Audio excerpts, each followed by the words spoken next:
a honte de manger, a honte de vivre. N'ayez pas honte de vos parents, de vos origines, de votre style et mode de vie, même s'il n'est pas encore en phase avec vos aspirations profondes. N'ayez aucune gêne de porter les mêmes vêtements, de conduire un moyen de locomotion vétuste ou de ne pas avoir le dernier smartphone. Évitez d'être prétentieux, quelles que soient vos fréquentations. La honte, c'est de faire semblant d'être quelqu'un que vous n'êtes pas. La plus grande honte survient lorsque l'on vous découvre, lorsque l'on découvre que tout n'est que mensonge et mirage chez vous. Bonjour à toutes et à tous, bon réveil matinal, bienvenue sur Free Matin, ce rendez-vous matinal d'information, d'analyse et de divertissement sur ESAE TV. Le révérend pasteur Nicodème Ibilade Alagbada, décédé le 6 février 2023, a été conduit à sa dernière demeure le samedi dernier dans son village natal à Takon, dans la commune de Sakété. Des obsèques qui ont connu la participation de personnalités diverses venues de divers horizons, dont le président de la République Patrice Talon et son épouse, la première dame Claudine Talon. ESAE TV a suivi tout le programme de ces obsèques et nous vous proposons ce matin un compte rendu. Quelques citoyens de la ville de Cotonou se prononcent sur la lutte anti-cybercriminalité engagée par l'Office central de répression contre la cybercriminalité. Les 10 citoyens encouragent ce département de la police républicaine à continuer dans cette lancée. Vous suivrez leurs propos recueillis par Quentin Amoussou. Le procès du directeur général de la société de transport Baobab impliqué dans le drame de Dassa Zoumé ainsi que ses co-accusés est reporté au 13 mars prochain. Francis Fahmi nous en dira davantage dans sa présentation du bulletin matinal d'information. En sport, dans le cadre de la 3e journée de la CAN U20 Égypte 2023, le Bénin a courbé l'échine 1-0 contre les Scorpions de la Gambie. Une défaite sans incident majeur pour les U20 béninois qui filent en quart de finale. Le Marocain Achraf Hakimi est accusé de viol. Colombe Oussou nous renseigne dans sa présentation sur cette accusation et sur les échos des internationales béninoises évoluant à l'étranger. Francis Fahmi nous revient pour la définition du jour ce matin et nous fait découvrir le sigle BMW. Nous aurons des informations sur les origines et l'évolution de cette marque de fabrication de véhicules allemande BMW. Il sera davantage plus explicite dans sa présentation de cette chronique sur la définition du jour. Pour ce qui est de l'horoscope du jour, au regard des prédictions recueillies par Anel Dohou, le sigle le plus chanceux ce mardi 28 février 2023 est le Lion, natif du 10 signes. L'épanouissement et les satisfactions financières sont au rendez-vous. Vous avancez vers vos idéaux avec efficacité et optimisme. Par ailleurs, l'inventivité sous toutes ses formes est favorisée. Vous aurez l'énergie d'aller au bout de vos projets. Le succès est proche. Voilà l'essentiel à retenir du sommaire de ce matin, chers amis internautes. On démarre dans une poignée de secondes, juste après la pub de l'ESAE.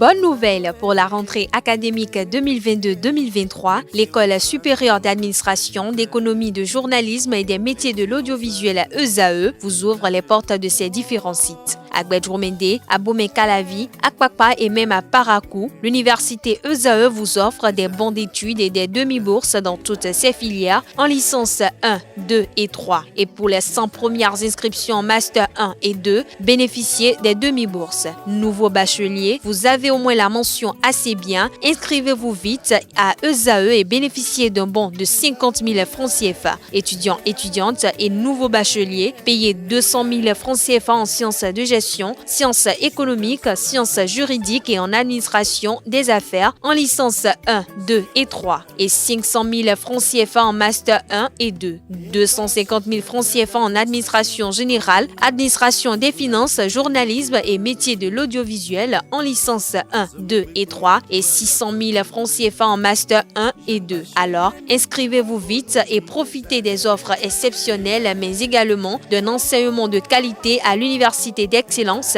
ESAE. Infoline 90 93 65 21 ou le 98 98 14 00. ESAE, l'excellence a un nom.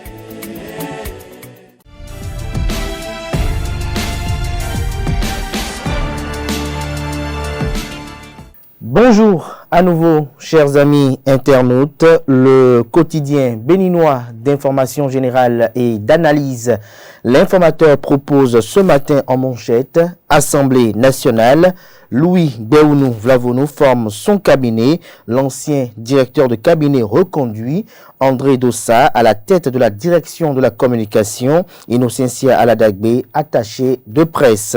Toujours à la une de l'informateur de ce mardi matin, dossier Tiens DSCOM, renvoi du procès en appel, les prévenus maintenus en prison. Toujours à la une de l'informateur de ce matin, cours de répression des infractions économiques et du terrorisme criette au CRC, une guerre âpre contre les cybercriminels. Retrouvez le constat effectué par la rédaction à la page 5 de la livraison de ce matin du journal, dont l'oreille droite, comme à chaque parution, vous invite à découvrir dans les colonnes de sa parution les productions journalistiques des étudiants en formation à l'école supérieure d'administration, d'économie, de journalisme et des métiers de l'audiovisuel ESAE. L'informateur informe que dans le cadre de la CAN U20 Égypte 2023, le Bénin est qualifié pour les quarts de finale. Le quotidien national d'information titre ce matin manchette, projet numérique pour la résilience des systèmes alimentaires. Le Bénin retenu. L'article édifiant est à retrouver à la page 7. En illustration de cette manchette, les photos des ministres de l'Agriculture, de l'Élevage et de la Pêche et celles de l'économie numérique. Toujours à la une du quotidien national d'information, produits de grande consommation, les dernières variations de prix enregistrées. Polémique autour des bureaux des commissions permanentes, la Cour constitutionnelle appelée à situer le Parlement. Fraternité, ce matin manchette, CAN U20 en Égypte, les guépards, une qualification sans éclat, l'article édifiant à retrouver en page 2. Toujours à la une de Fraternité de ce mardi matin, 62e session de l'Assemblée parlementaire ACPE-UE, l'honorable Robert Gbian représente le Parlement du Bénin à Bruxelles. Il parle des réformes politiques au nom du président Louis Béounou Vlavonou. Le matinal ce matin manchette, quart de finale de la CAN U20 Égypte 2023, les guépards qualifiés de justesse. Le journal fait savoir que le Bénin reste en course pour le sacre de l'édition 2023 de la Coupe d'Afrique des Nations CAN Junior U20. Malgré leur défaite 1-0 face à la Gambie hier lundi 27 février 2023 pour le compte de la troisième journée de la compétition, les guépards vont disputer les quarts de finale dès le jeudi 2 mars 2023 grâce à une victoire de la Tunisie face à la Zambie. Toujours à la une de Le Matinal de ce matin, vie des partis politiques, le bloc républicain demeurera sur plusieurs générations. Hassan Seibou évoque les raisons, l'article à retrouver en page 15. Matin libre ce matin manchette, régulation du bruit dans les lieux de culte. Attention aux stigmatisations religieuses et ethniques, une opinion de Rekia Madougou qui est relayée à la page 3. Matin libre nous propose également comme titre ce matin à sa une, découvrir et décrire la biodiversité. Patrick Martin expose les approches modernes. La réalisatrice Colombe Kérin Vigéinou, à propos de son film Éthique est un film du peuple. Retrouvez la transcription intégrale de ses propos en page 10. Le matin à présent, 62e session de l'Assemblée parlementaire ACPUE, les réformes politiques au Bénin saluées à Bruxelles. Robert Gbian délivre un message au nom du Parlement béninois.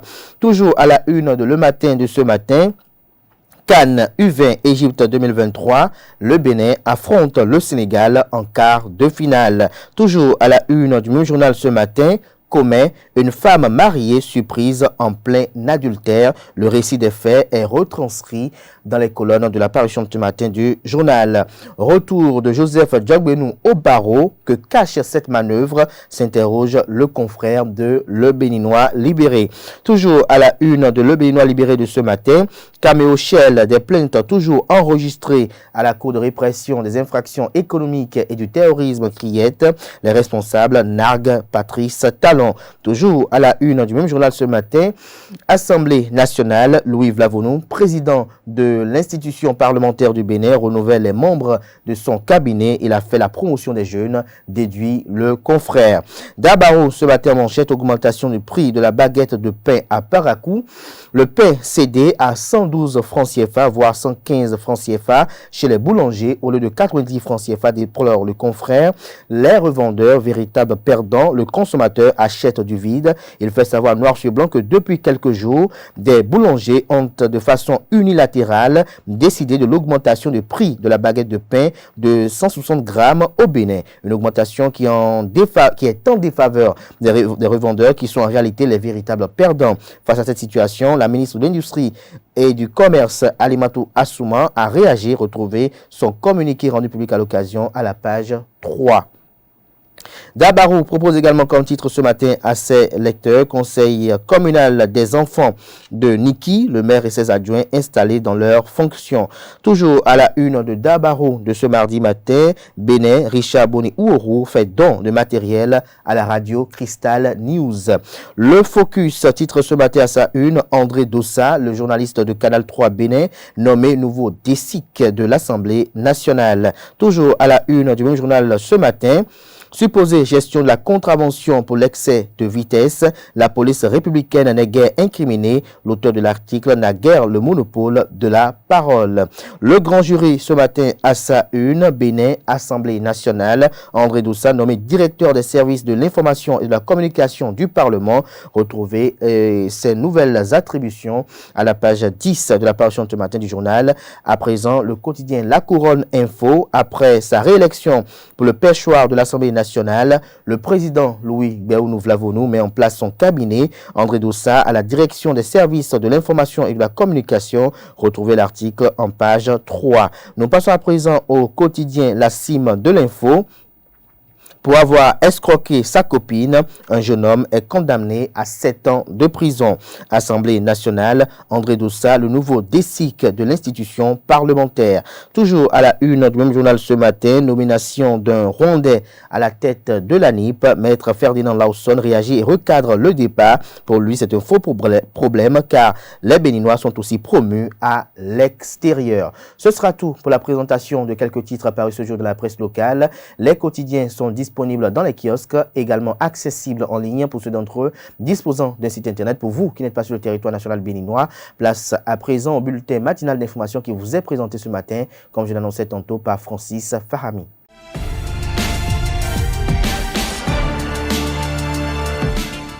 À toutes et à tous, bonjour. Bienvenue dans cette édition du bulletin matinal. Décédé le 6 février 2023 au Cameroun, le feu révérend professeur Nicodème Ibilade Alagbada a été inhumé le week-end dernier dans son village natal à Takon. À cette cérémonie d'inhumation, on compte un parterre de personnalités venues de tous les horizons pour lui rendre hommage. Le film de cette cérémonie avec Nassirine Fatoumbi et Chabel Kanifo.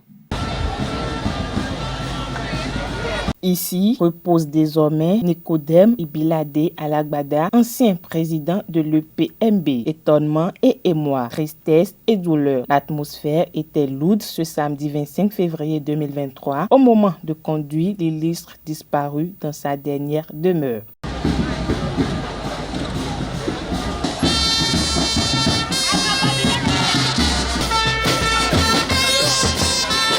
Une messe a été dite selon les rites de l'église protestante méthodiste sur la dépouille de l'illustre disparu. Nous vivons pour le Seigneur. Et si nous mourons pour le Seigneur.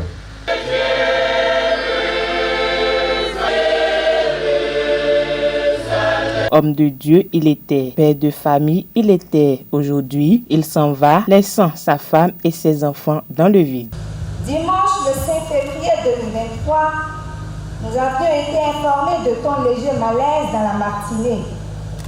Nous étions à 1000 lieues d'imaginer que tu ne serais plus parmi nous aujourd'hui.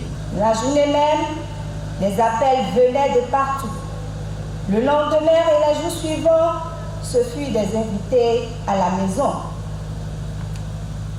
Les témoignages de ta bonté, de ta foi en Christ, de ton humilité et de ta sollicitude envers des personnes que nous connaissions et celles que nous ne connaissions même pas nous ont émus et rendus fiers de toi. Sa mission pour l'Église va au-delà de la République, ce qui justifie la présence du chef de l'État Patrice Talon et de son épouse. Sa famille d'accueil au Cameroun raconte ses derniers instants sur terre. Le pasteur, le professeur nous a dit au revoir quand il venait au Bénin, après avoir reçu un grand appel, évidemment. Et on s'informait chaque fois des péripéties que traversait l'Église, parce que ces mêmes crises animaient aussi l'Église dont je fais partie, l'Église évangélique du Cameroun.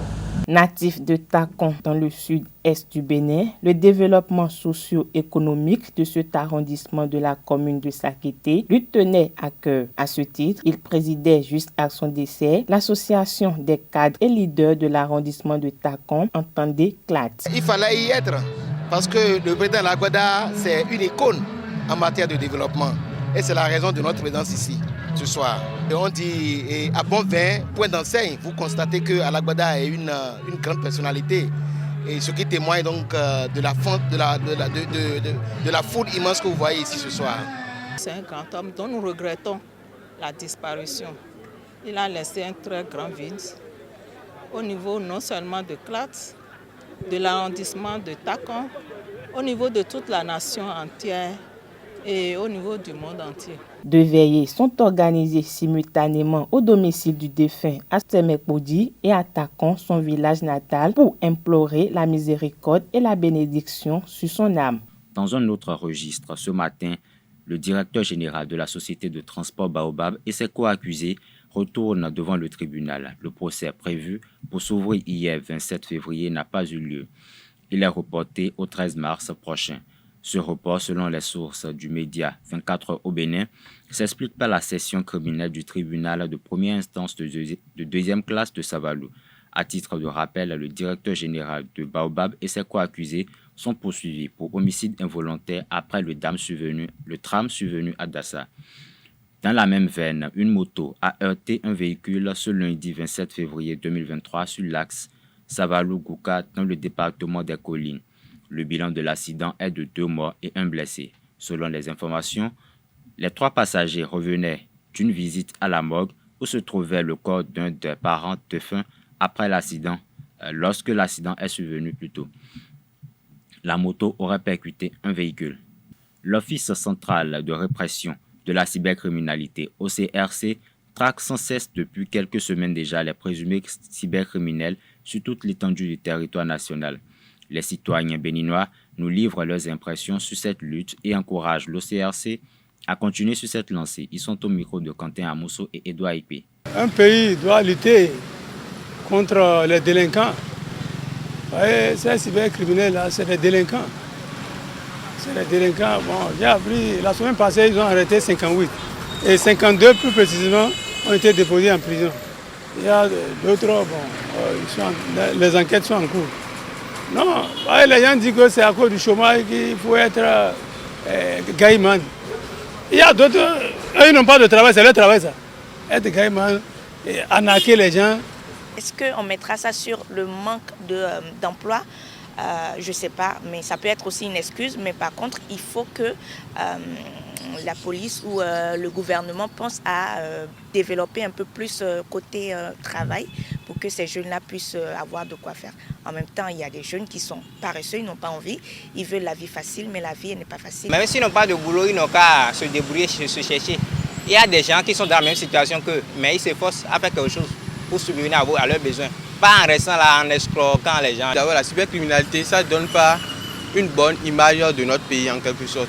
Donc ces jeunes qui s'adonnent à ça, bon, je pense que cette lutte doit les sensibiliser donc à vaquer à d'autres occupations, trouver d'autres travaux plutôt à faire, plutôt que de s'adonner au gain facile. La police républicaine, c'est leur travail.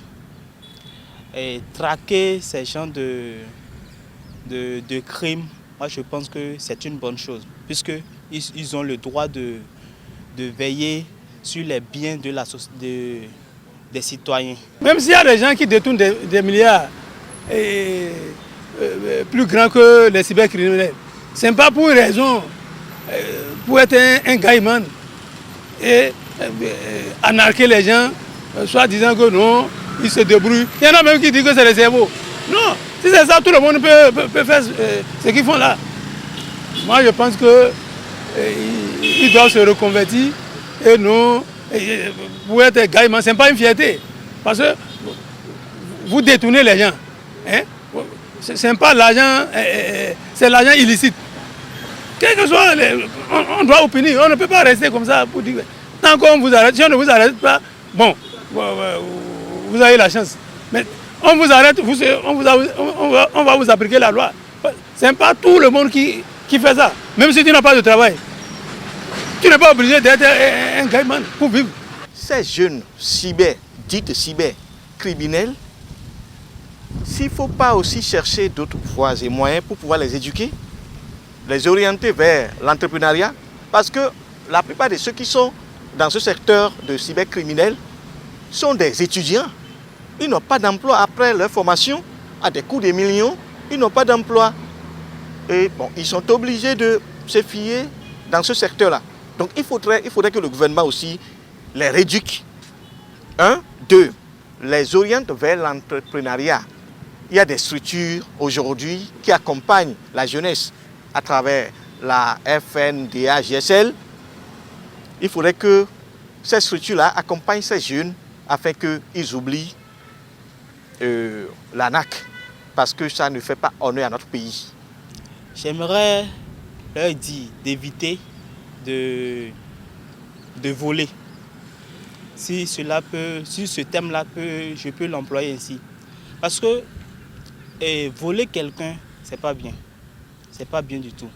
Le fait de détourner des millions, ça implique beaucoup de choses. C'est vrai que c'est un phénomène qui prend beaucoup le dessus là actuellement dans le monde entier. Hein. Ce que je peux dire, c'est vraiment encourager les personnes la police de surcroît, qui se bat tous les jours pour pouvoir remédier à cela. La police, je l'encourage à continuer ces traques. Il faudrait que cette traque-là soit impartiale. Impartiale en sens que on ne peut pas m'envoyer en mission d'aller démanteler un réseau de cybercriminels et je vais constater qu'il y a l'enfant de ma tante qui est dedans. Bon, paf, donner l'argent et on va étouffer l'affaire. Donc il faudrait que ça soit une lutte impartiale. Maintenant, envers nos jeunes qui sont sur ce secteur de cybercriminels, ce n'est pas facile d'abandonner. Ils n'ont qu'à prier Dieu et demander l'aide au gouvernement. S'il y a des étudiants, comme je viens de le dire, parmi eux, ils n'ont qu'à commencer par déposer les dossiers en mettant dans leur CV là, que c'est ça là, ils veulent abandonner ça. J'espère que le gouvernement va les aider. Dans le même registre, âgé d'environ 25 ans, un jeune homme est poursuivi pour des faits d'escroquerie par le biais d'un système électronique. Selon Libre Express, il se faisait passer pour un puissant marabout, Papa Danon. À l'audience, il a reconnu les faits qui lui sont reprochés. Le faux marabout affirme avoir reçu 42 500 francs CFA pendant 6 mois d'activité sur Internet. Cette somme a été envoyée par une Malienne. Le ministère public a requis 5 ans de prison, dont 3 fermes contre le jeune homme. Il sera fixé sur son sort le jeudi 9 mars 2023. Culture, pour boucler cette édition, les associations de FA et du TOFA ont organisé le vendredi 24 février 2023 la journée de réflexion sur le FA et le TOFA dans les locaux de la mairie d'Abomey-Calavi. Au terme des assises, plusieurs décisions et réformes ont été prises concernant le TOFA.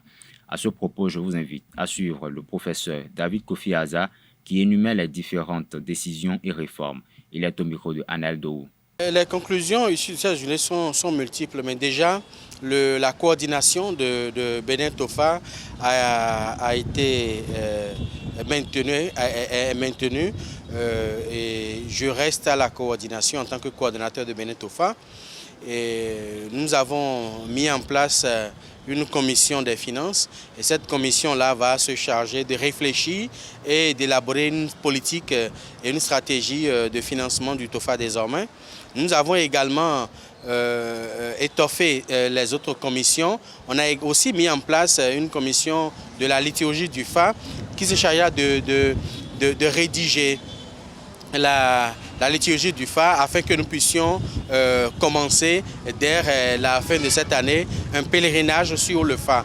Il y a aussi un festival itinérant sur le FA qui a été décidé, mais la cerise sur le gâteau, c'est que nous avons pu nous entendre et retenir un jour sur le FA qui sera désormais la journée mondiale du FA qui est le 14 octobre. Donc le 14 octobre est désormais pour les Bokono la journée mondiale du FA. Donc voilà les grandes lignes que nous avons, dont nous avons débattu et on a pu adopter les diverses résolutions à cet effet également. Aujourd'hui, tout a montré et que je bénéficie toujours de la confiance de mes pairs qui m'ont reconduit encore à la tête de la coordination de Bénin TOFA. Donc, ils ont dit pour eux, mais mes compères ont décidé autrement et m'ont fait confiance et m'ont demandé de rester toujours à la tête de Bénin TOFA encore pour plusieurs années. C'est tout pour le bulletin matinal d'information. Je vous retrouve dans un instant dans la définition du jour. Merci à vous, Francis, pour cette présentation du bulletin matinal d'information. Retrouvez à 19h Gaël Billy Laibi pour la grande édition du journal télévisé sur Eusaï TV. J'installe à présent Colombe Oussou qui présente la page des sports. Amis sportifs, bonjour. Après ces deux premiers matchs soldés par un nul, le Bénin a courbé les chines 1-0 contre les Scorpions de la Gambie. Une défaite sans incident majeur pour les moins de 20 ans béninois qui se qualifient tout de même pour les quarts de finale de la CAN U20. En terminant à la 3e place du groupe derrière la Gambie et la Tunisie, le Bénin jouera les quarts de finale de la CAN U20 le 2 mars prochain contre les Lionceaux du Sénégal. Débutée le 19 février dernier, la phase de groupe de la Coupe d'Afrique des Nations des moins de 20 ans CAN U20 s'est achevée hier lundi avec les deux dernières rencontres du groupe C. Épilogue des matchs de poule. Les 8 nations qualifiées sont le Sénégal, le Nigeria, le Congo, la Tunisie, le Bénin, la Gambie, le Soudan du Sud et l'Ouganda. La Super League professionnelle de football a démarré sur les différents stades le week-end dernier. À Abomey, Dynamo d'Abomey a accueilli les Cavaliers de Niki au stade Omnisport de Koro. Au terme de la rencontre, aucune des deux équipes n'a trouvé le filet. Score final 0 but partout. Reportage Aneldo. Match nul et vierge entre Dynamo d'Abomey et son adversaire Cavalier de Niki pour le compte de la première journée de la Super League professionnelle saison 2022-2023. Les hommes de la cité sont restés stériles devant une défense cavalière bien assise.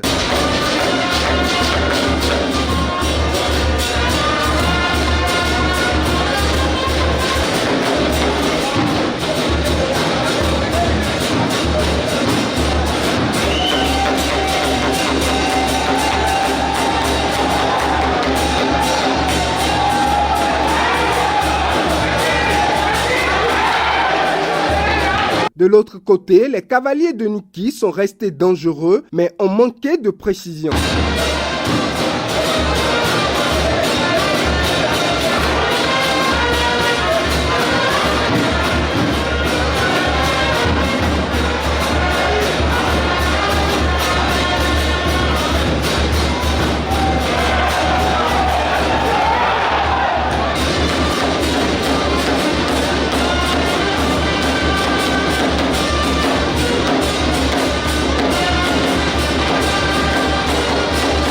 Le match va s'achever sur le score de 0 but partout.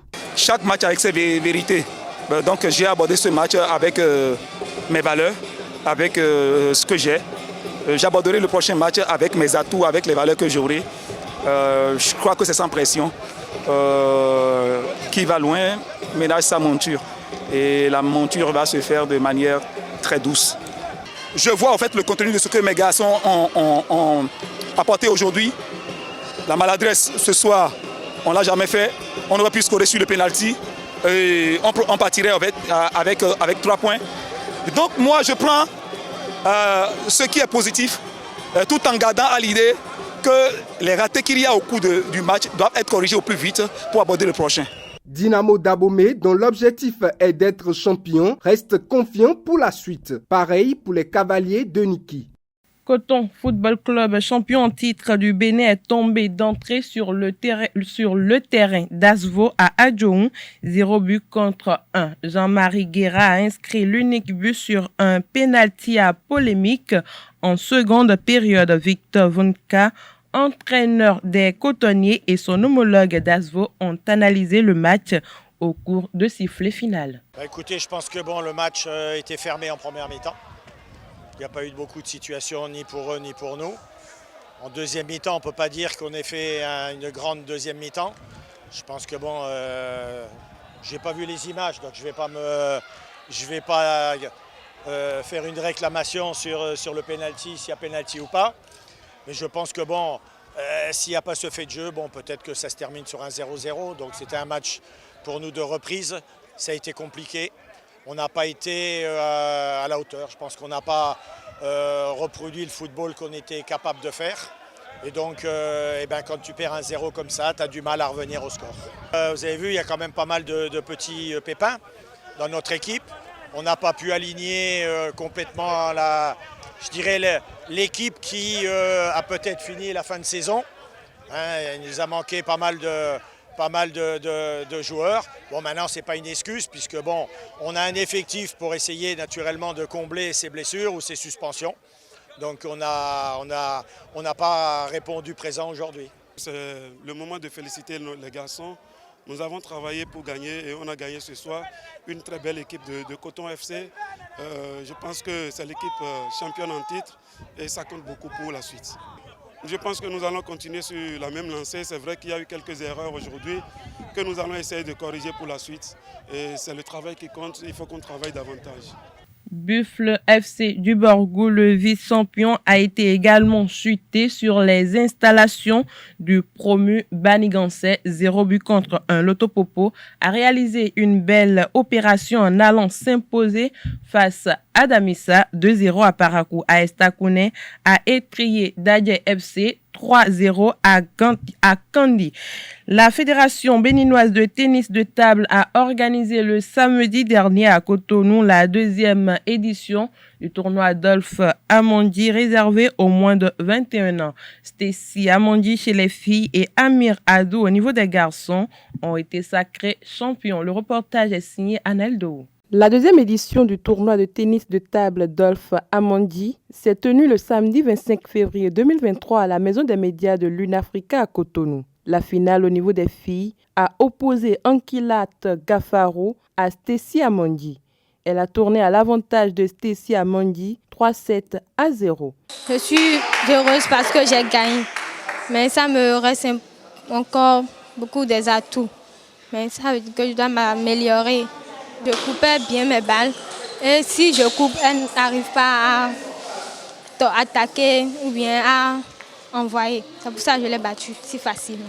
Je suis heureuse parce que j'ai gagné à ce tournoi et c'est en faveur de mon grand frère. Du côté des garçons, Amir Adou conserve son titre. Après une rude bataille, il a battu King Amondi 3-7 à 1 et remporte le trophée. Vraiment, ça n'a pas été du tout facile d'avoir remporté la première place. Bon, j'ai fait le bon jeu et je me suis sorti vainqueur. C'était un peu difficile car mon adversaire il avait un peu les jeux compliqués parce qu'il s'est beaucoup entraîné. Et ça m'a causé un peu de difficulté. Mais malgré ça et la difficulté, je me suis en sorti. Au terme de la compétition, les vainqueurs ont été primés. Pour Francis Dossou, président de la Fédération béninoise de tennis de table, cette activité s'achève sur une note de satisfaction. Le carré d'as était presque connu d'avance. Surtout les différentes finales étaient connues et vu les athlètes ont gardé leur rang. Et les meilleurs ont gagné. Ça n'a pas été facile. Ils ont dû mouiller le maillot, mais ils ont démontrer qu'ils étaient les plus anciens, les plus en jambes, et tout ça dans un beau spectacle. Franchement, c'était bien. La progression vient surtout des challengers. Bon, quand je prends la finale au niveau des garçons, c'est vrai, il est déjà arrivé aux jeunes King d'avoir le dessus sur l'autre, mais dans les sessions les plus intenses, c'est souvent l'expérience d'Amir qui prend le dessus. Mais là aussi, ça s'est bien passé. Amir a eu chaud, il a fallu qu'il passe à la vitesse supérieure pour pouvoir prendre le dessus. Et maintenant, la vraie progression, c'est l'arrivée des plus jeunes. Parce que les gens grandissent, donc certains vont sortir du lot des moins de 21 ans. Et puis il y a de jeunes pousses de 13 ans, 15 ans qui sont venus faire parler d'eux. Ils ont montré qu'ils ont de la technique et de belles choses dans les jambes. Et je crois que l'avenir est prometteur. Organisé par la Fédération béninoise de tennis de table, ils sont au total 18 garçons et 12 filles de 21 ans ou plus ayant pris part à cette compétition. À présent, les échos des internationales béninoises évoluant à l'étranger.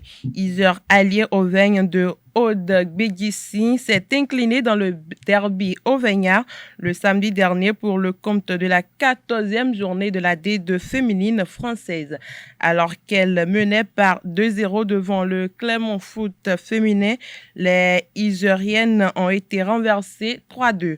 Titulaire, l'attaquante béninoise a marqué le deuxième but des Bleus à la 20e minute. Iser est 10e avec 11 points.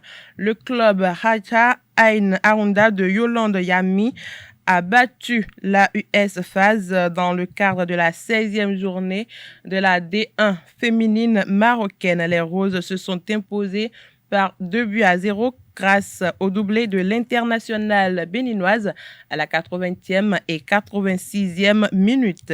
Cette dernière a été désignée femme du match au terme des 90 minutes. Le FC Inter Milan d'Abidjan et sa béninoise Diane Ogun ont pris le meilleur sur Révélation Foot à l'occasion de la 14e journée de la D1 féminine ivoirienne. Dans un match très fermé, les filles d'Abidjan se sont imposées sur la plus petite des marques 1-0. La gardienne béninoise a disputé tout le match. Inter d'Abidjan est classée 3e avec 31 points.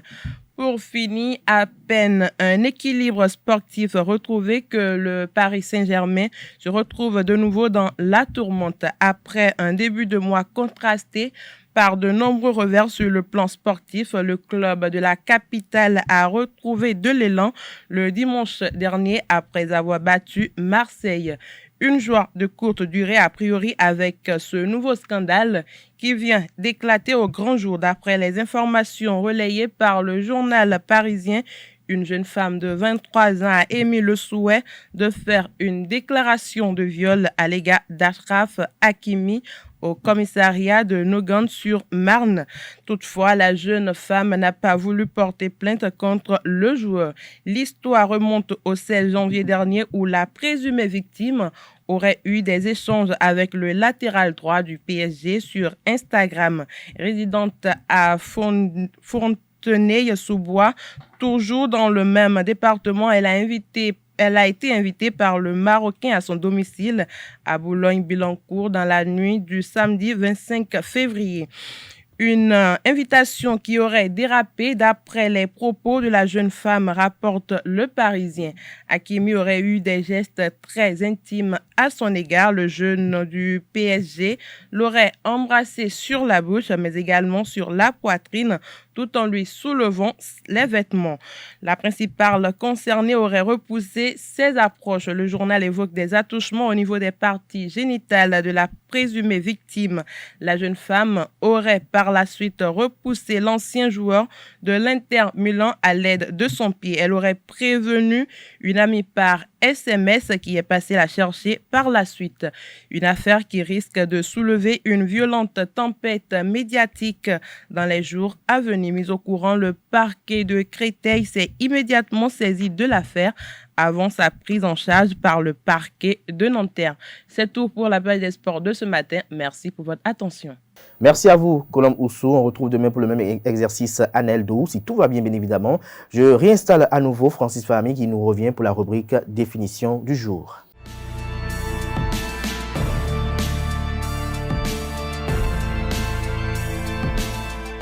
À nouveau, bonjour. Le sigle BMW signifie Bayerische Motorenwerk en allemand ou littéralement Manufacture bavaroise de moteurs en français. Il s'agit d'un constructeur allemand d'automobiles haute de gamme, sportives et luxueuses et de motos. Autrefois, BMW était un grand constructeur de moteurs d'avion. L'entreprise a été fondée en 1916 par Gustav Otto et Carl Friedrich Rapp. La marque BMW fait partie du groupe BMW et Mini, BMW avec Mini et Rolls-Royce.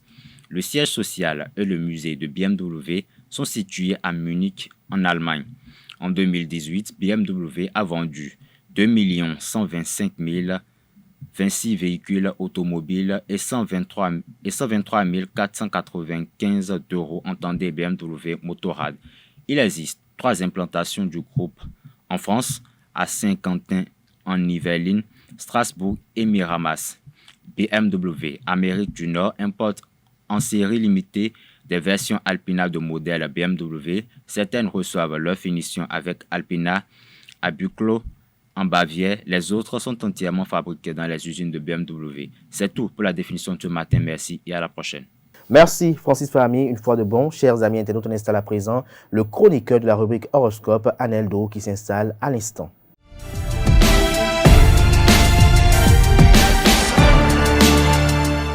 Mesdames et messieurs, bonjour et bienvenue dans l'horoscope de ce 28 février 2023. Aujourd'hui, nous parlons de votre aspect financier. Bélier, pour le moment, vos finances sont stables, vos dépenses et vos entrées d'argent sont régulières et il en sera encore ainsi. Cependant, ça peut être une journée importante pour les contacts et les dispositions pour votre futur financier. Taureau, l'ambiance devient plus légère sur le plan matériel. Cela vous motive positivement et vous permet de consolider vos projets. Par ailleurs, l'appui de personnes plus âgées vous permettra d'avancer avec davantage de sécurité. Ils ne sont pas loin, écoutez leurs conseils. Gémeaux, à présent, vous pourriez vous lancer dans la copropriété car cela vous permet des entrées de rente régulières et vous n'auriez pas à vous occuper seul des problèmes éventuels. La période est excellente pour trouver facilement des partenaires motivés et convaincus, alors mettez-vous en route.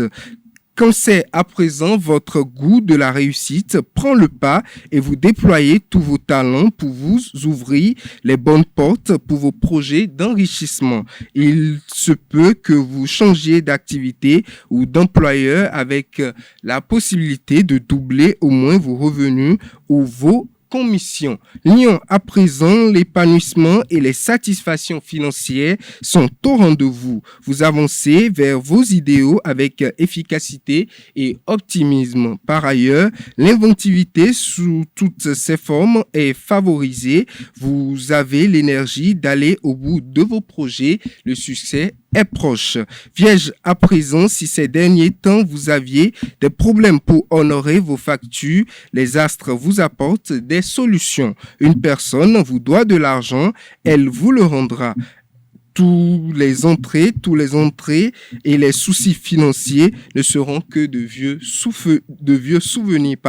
Balance, à présent, aujourd'hui, vous pouvez être assuré d'une étonnante réussite financière ou commerciale au sein de votre activité principale. Vous partirez confiant en mettant la barre à zéro et les contrats se signeront facilement sans même que vous n'ayez à dépenser trop d'énergie. Scorpion, à présent, c'est en accumulant les contacts que vous multiplierez vos chances de gagner plus d'argent. Les choses vont bon train.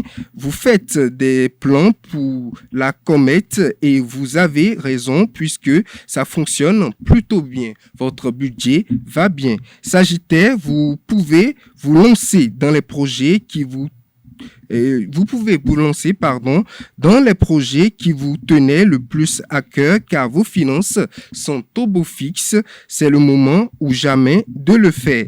Capricorne, à présent, la paix que vous projetez dans votre vie pécuniaire vous fait gagner du temps et sans effort. Vous gérez mieux votre capital et votre budget. La poursuite de vos efforts de la veille marque cette journée d'une réussite satisfaisante et agréable. Verseau, à présent, vous retrouvez un meilleur équilibre financier. Vous sortez de vos turbulences en trouvant des accords. Vous reprenez le goût de vous mettre en avant. Le ciel vous met en vedette et vous invite à profiter pleinement des opportunités qui viennent si possible.